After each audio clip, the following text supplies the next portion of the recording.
एक आदमी रेगिस्तान से गुजर रहा था, खुद से बुदबुदाते हुए।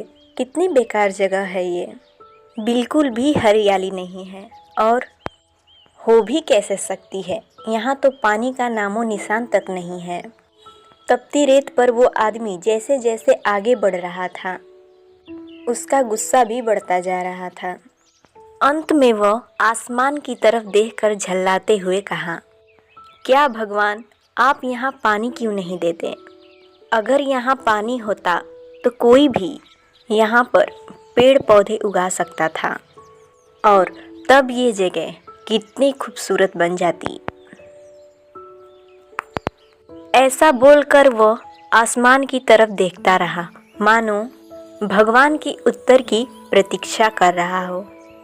तभी एक चमत्कार हुआ। नज़र झुकाते ही उसके सामने एक कुआं नज़र आने लगा।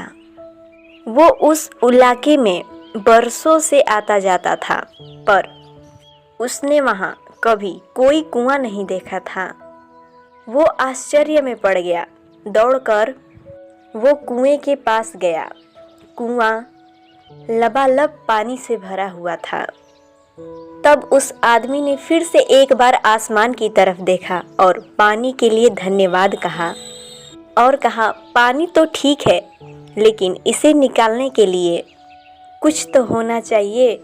उसको ऐसा कहते हुए कुछ समय बीता कि उसे कुएं के बगल में एक बाल्टी और रस्सी दिख गई। इस बार उसे अपनी आंखों पे यकीन नहीं हुआ। वो घबराया। उसने फिर से एक बार आसमान की तरफ देखा और बोला, मैं ये पानी ढूंढूंगा कैसे?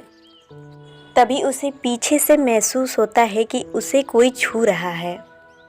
उसने जब पलट कर देखा तो उसके पीछे एक ऊंट खड़ा था।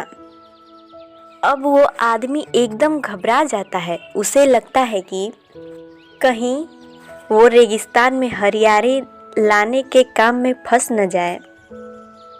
और इस बार वो बिना आसमान की तरफ देखे ही बहुत तेज कदमों से वो चल पड़ा और वो आगे बढ़ने लगता है। अभी वो कुछ कदम चला ही था कि एक कागज का टुकड़ा उसके सामने आकर उस पे चिपक जाता है। जानते हो उस टुकड़े पे क्या लिखा था? उस टुकड़े पर लिखा था कि मैंने तुम्हें पानी दिया, बाल्टी और रस्सी तक दी, पानी ढोने का साधन भी दिया। अब तुम्हारे पास हर वो चीज़ है जो तुम्हें रेगिस्तान में हरा भरा बनाने के लिए सामग्री चाहिए थी। अब वो सब कुछ तुम्हारे हाथ में है।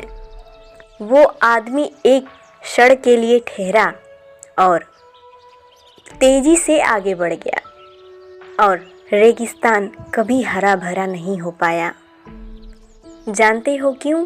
क्योंकि इंसान के आगे दिल है सिर्फ शिकायत करने की।